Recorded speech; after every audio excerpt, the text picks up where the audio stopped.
क्षेत्र की मतगणना कल 4 जून 2024 को जो हमारा लक्ष्मीचंद पटवारी विद्यालय है खेकड़ा में, वहाँ पे सुबह 8 बजे प्रारंभ होगी और इसके लिए सभी तैयारियां हमारी पूर्ण हो गई हैं।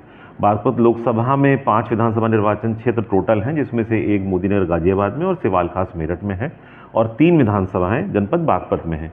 इन तीनों विधानसभाओं की मतगणना यहाँ पर प्रारंभ होगी और मोदीनगर और सिवालखास की मतगणना मेरठ में और गाजियाबाद में प्रारंभ होगी।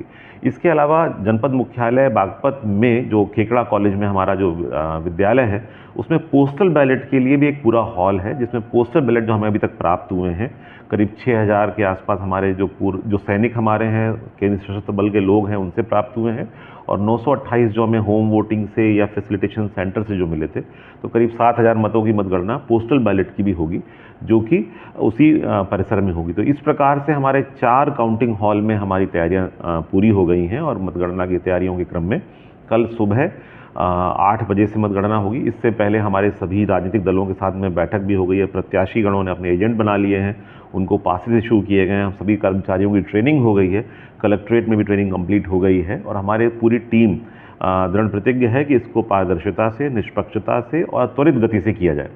दूसरी बात व्यवस्थाओं को लेकर है। गर्मी की वजह से हम लोगों ने कुछ विशेष व्यवस्थाएं की हैं। जनपद बागपत में हम लोगों ने विशेष रूप से जिन काउंटिंग हॉल्स में ट्रेनिंग हमारी काउंटिंग होनी है, वहाँ पर हम लोगों ने एसीज़ की व्यवस्था की है, उसके अलावा कूलर इत्यादि की व्यवस्था करी है। तो बहुत अच्छा अनुभव रहना चाहिए काउंटिंग एजेंट्स का भी, जो विभिन्न दलों से आएंगे, और हमारे काउंटिंग स्टाफ का भी, जो हमारे शासकीय कर्मचारी हैं।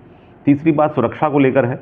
सुरक्षा के विषय में भी व्यापक व्यवस्थाएं की गई हैं। जो काउंटिंग हमारा स्थल है खेकड़ा में, उससे 100 मीटर परिधि में कोई वाहन इत्यादि अनुमन्य नहीं होगा, जो शासकीय वाहनों के अलावा। और जो प्रत्याशी एवं उनके एजेंट्स हैं, वो उस बैरिकेडिंग पे रोके जाएंगे। उसके बाद में वो मेन गेट पर आएंगे, वहाँ उनकी फ्रिस्किंग होगी।